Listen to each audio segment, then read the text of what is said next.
आषाढी वारी विशेष. इंद्रायणी नदी संतांची भूमी, महाराष्ट्राच्या इतिहासाची साक्षीदार. रामकृष्ण हरी. महाराष्ट्रात अनेक पवित्र नद्या आहेत, पण त्यामध्ये एक नदी अशी आहे जिच्या प्रत्येक लाटेत भक्ती आहे, प्रत्येक घाटावर इतिहास आहे आणि प्रत्येक प्रवाहात संतांच्या अभंगाचा नाद आजही घुमत आहे. ती म्हणजे इंद्रायणी नदी.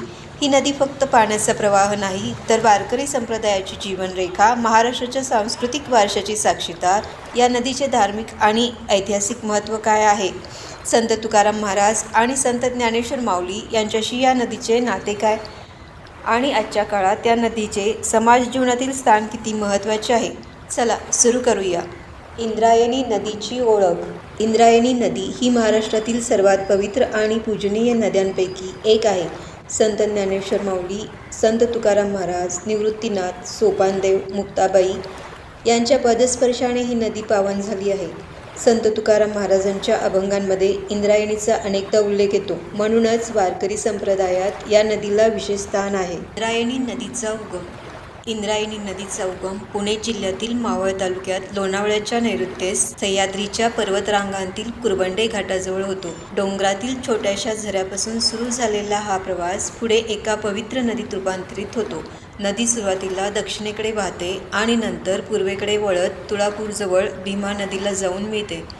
विशेष म्हणजे संपूर्ण प्रवास पुणे जिल्ह्यातच पूर्ण करणाऱ्या मोजक्या नद्यांपैकी इंद्रायणी एक आहे. संतांची इंद्रायणी. इंद्रायणी नदीचे नाव घेताच सर्वप्रथम आठवतात संत तुकाराम महाराज आणि संत ज्ञानेश्वर माऊली. देहू ही संत तुकाराम महाराजांची जन्मभूमी आणि कर्मभूमी आहे. त्यांच्या हजारो अभंगांमध्ये इंद्रायणीचा उल्लेख आढळतो. याच नदीकाठी त्यांनी विठ्ठल भक्तीचा संदेश संपूर्ण जगाला दिला. दुसरीकडे आळंदी हे संत ज्ञानेश्वर माऊलींचे संजीवन समाधीस्थळ आहे. लाखो भाविक आजही इंद्रायणीमध्ये स्नान करून माऊलींच्या समाधीचे दर्शन घेतात.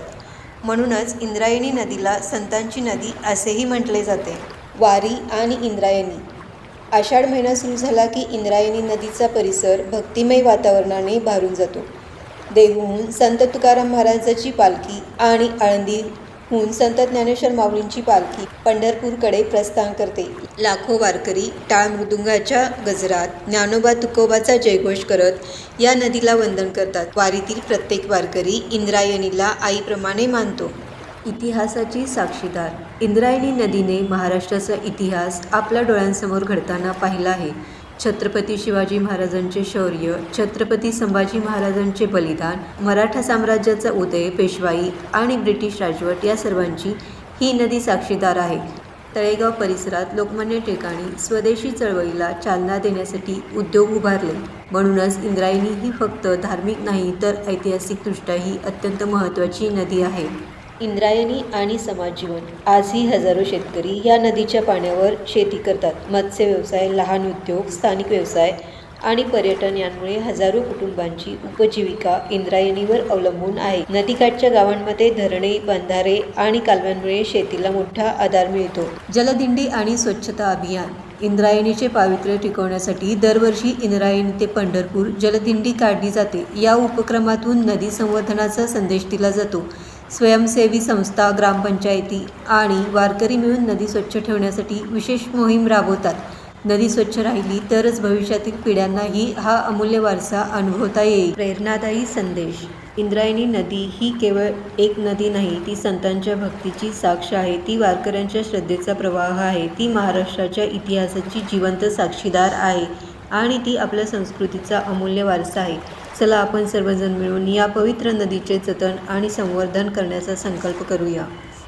जय जय रामकृष्ण हरी. पुंडलिक वरदा हरी विठ्ठल. धन्यवाद.